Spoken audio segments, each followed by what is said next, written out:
వరంగల్ నగరంలోని తూర్పు నియోజకవర్గం వరంగల్ కాశీబుగ్గలోని రంగనాయకుల స్వామి దేవాలయంలో వైకుంఠ ఏకాదశి పర్వదినాన్ని పురస్కరించుకొని అఖిల భారత పద్మశాలి మాజీ జాతీయ అధ్యక్షులు ఈగం మల్లేశం, మాజీ డిప్యూటీ మేయర్ కక్కర సారయ్య కాశీబుగ్గలోని దేవాలయాన్ని సందర్శించారు. అనంతరం దేవాలయ ప్రధాన అర్చకుడు ఆరుట్ల కృష్ణమాచార్యులు వారికి పూర్ణ కుంభంతో స్వాగతం పలికి ఆలయంలో ఉత్తర ద్వారం ద్వారా ప్రత్యేక పూజలు నిర్వహించారు.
సంవత్సర ఆంగ్ల నూతన సంవత్సర శుభాకాంక్షలు తెలుపుతూ ఈరోజు ముక్కోటి ఏకాదశి పర్వదినాన్ని పురస్కరించుకొని మరి వరంగల్ కాశీబుగ్గలో ఇటువంటి పెద్ద పుణ్యక్షేత్రం వైకుంఠ ఏకాదశి రంగనాథ స్వామి ఆలయం ఇంత పెద్దగా మరి నిజంగా కూడా పద్మనాభ స్వామి ఆలయంలో దర్శనం చేస్తే ఎట్లుందో ఇక్కడ కూడా అంత పెద్ద విగ్రహం ఉంది. వైకుంఠ ఏకాదశి సమర్పించిన సందర్భంగా మేము ఇక్కడ దర్శనం చేసుకోవడం జరిగింది.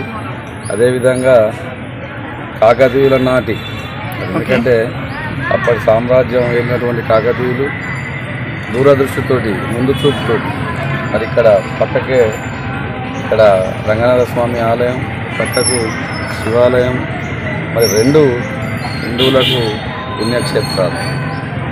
కాబట్టి ఇంతవరకు కూడా మరి ఎండోమెంట్ ఎందుకు తీసుకోలేదు, ఎండోమెంట్లో ఎందుకు పడలేదు, డెవలప్మెంట్ కూడా అంతంత మాత్రంగానే ఉన్నది. ఈ దేవాలయాల గురించి మరి ఎక్కడెక్కడో సుదూర ప్రాంతాలకు మేము దర్శనాలు చేసుకుంటున్నాం.